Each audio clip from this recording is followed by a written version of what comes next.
ब्राह्मीं च वैष्णवीं भद्रां षड्भुजां च चतुर्मुखां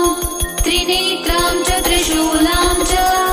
पद्मचक्रगदाधरां पीताम्बरधरां देवीं नानालङ्कारभूषितां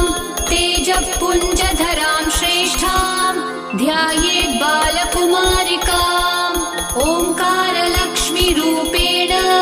विष्णोर्हृदयमव्ययम् विष्णुमानन्दमध्यस्थम् ह्रीङ्कारबीजरूपिणी ॐ क्लीं अमृतानन्दभद्रे सत्य आनन्ददायिनी